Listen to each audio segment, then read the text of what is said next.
Perkenalkan, nama saya Tika Supriyaryani, nomor absen 10. Perkenalkan, nama aku Mayola Putri Nurfatika, nomor absen 15 dari kelas AB 2D. Perkenalkan, nama saya Nadia Honita dari absen 17. Perkenalkan, nama aku Yohana Ermadia, nomor absen 27. Kali ini, kelompokku akan membahas mengenai logistik kantor. Yuk simak pembahasannya.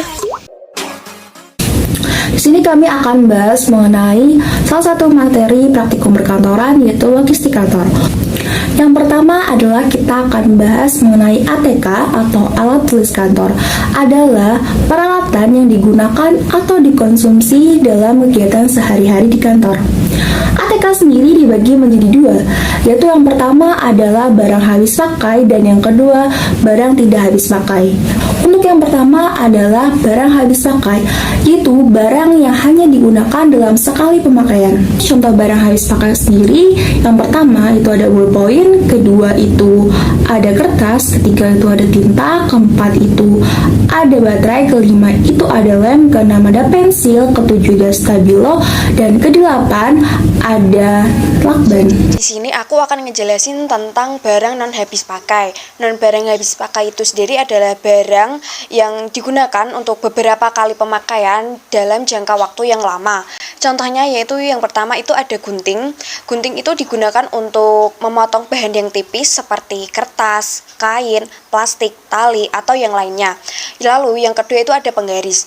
Penggaris adalah alat pengukur atau alat bantu gambar untuk menggambar garis lurus.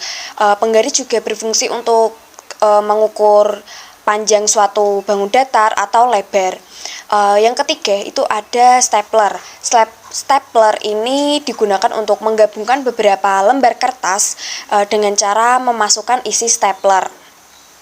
Yang keempat itu ada rautan pensil. Rautan pensil adalah alat untuk menghaluskan atau meruncingkan ujung pensil dengan mencukur bagian yang membalutnya. Yang kelima itu ada stempel, suatu alat yang permukaannya terukir tulisan, gambar, atau kombinasi keduanya, biasanya digunakan dengan tinta untuk menghasilkan suatu cap pada dokumen atau berkas. Yang keenam itu ada penghapus papan tulis. Penghapus papan tulis itu adalah alat yang digunakan untuk menghapus tulisan di papan tulis. Yang ketujuh itu ada cutter. Cutter itu adalah alat yang digunakan untuk memotong sebuah benda. Peralatan kantor dapat didefinisikan sebagai barang-barang dalam jangka waktu yang relatif lama dan mengalami penyusutan. Fungsi dari adanya peralatan kantor yaitu untuk memudahkan dan meringankan pekerjaan para karyawan di kantor. Manfaat pengadaan peralatan kantor yang pertama yaitu untuk mendukung aktivitas pekerjaan kantor. Yang kedua, mempermudah dan mempercepat proses pelaksanaan kegiatan kantor. Yang ketiga, memperoleh hasil yang lebih maksimal, baik dan memuaskan. Contoh dari peralatan kantor yang pertama yaitu ada whiteboard yang fungsinya sebagai papan pengumuman dan mendukung kebutuhan rapat. Yang kedua ada telepon yaitu sebagai alat komunikasi di dalam kantor. Yang ketiga, ada perforator atau pembolong kertas yang digunakan untuk mengubah kertas agar dapat dimasukkan ke dalam satu file. Yang keempat, ada layar LCD, fungsinya sebagai screen untuk menampilkan proyeksi dari proyektor. Yang kelima, ada proyektor, fungsinya untuk menampilkan objek yang ada di komputer. Yang keenam, ada keyboard, yaitu sebuah papan yang terdiri atas tombol-tombol seperti huruf alfabet untuk mengetikkan kalimat dan simbol-simbol khusus lainnya pada komputer. Yang ketujuh ada scanner yang berfungsi sebagai pengganda berkas dan menyimpannya dalam bentuk dokumen. Dan yang terakhir ada printer yang fungsinya untuk mencetak dokumen dari komputer. Yaitu mengenai perlengkapan kantor. Apa itu perlengkapan kantor? Perlengkapan kantor adalah segala sesuatu yang dibutuhkan untuk melengkapi peralatan kantor.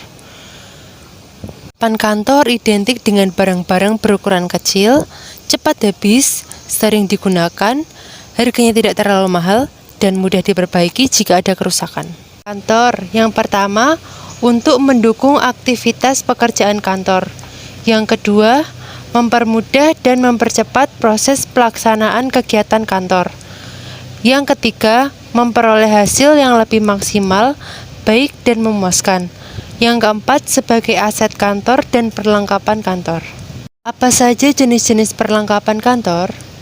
Perlengkapan kantor ada jam dinding, lampu, tempat sampah, keset, kemoceng, sapu, tisu, taplak meja, pemadam kebakaran, kunci gembok, dan pembersih kaca. Untuk pembahasan selanjutnya adalah perabot kantor. Perabot kantor adalah segala benda yang ada di kantor di mana berfungsi untuk menunjang kegiatan kantor. Perabot kantor sendiri biasanya digunakan untuk kegiatan tulis-menulis dan menyimpan pekerjaan kantor.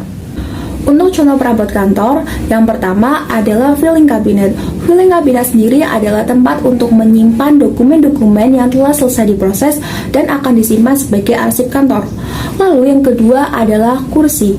Kursi sendiri adalah jenis furnitur yang dirancang untuk membantu karyawan agar dapat duduk di satu lokasi selama berjam-jam saat mereka bekerja. Lalu yang ketiga adalah meja. Meja sendiri adalah perabot kantor yang digunakan sebagai alas untuk menyelesaikan pekerjaan para pekerja kantor maupun untuk meletakkan peralatan kantor yang digunakan untuk menyelesaikan tugas mereka. Untuk selanjutnya, yang keempat adalah locker.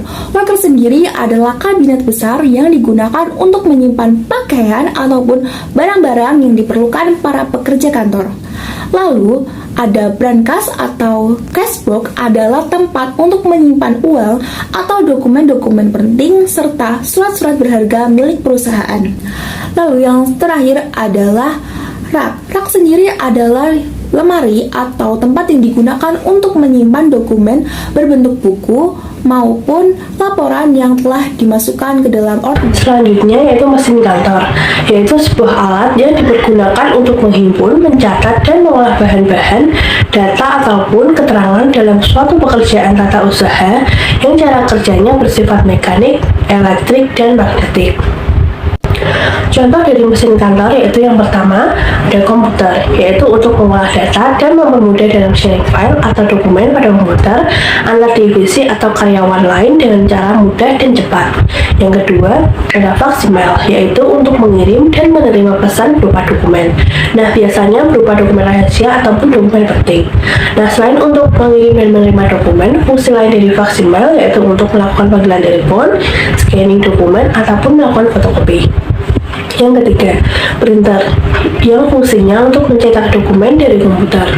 Yang keempat, ada mesin fotokopi yang berfungsi untuk membuat salinan ke atas kertas dari dokumen, buku, maupun sumber lainnya. Yang kelima, ada scanner, yang berfungsi sebagai pengganda berkas dan menyimpannya dalam bentuk dokumen. Yang keenam, ada AC sebagai pendingin ruangan, membantu menjaga esensi kesehatan para pekerja, mengkoordinasikan sirkulasi udara yang lebih baik dan sehat, serta mengurangi kadar stres bagi para pekerjanya. Dan yang ketujuh, ada mesin penjilid atau binding mesin, yaitu digunakan untuk menjilid berbagai warkat-warkat yang sejenis, buku-buku, dan sebagainya. Nah, menjilid sendiri itu adalah kegiatan menghimpun dan menyatukan warkat-warkat yang sejenis dalam bentuk buku sehingga mudah penggunaannya dan menyimpannya. Penjelasan dari kelompok kami mengenai logistik kantor. Kami harap penonton dapat memahaminya dan dapat bermanfaat. Terima kasih.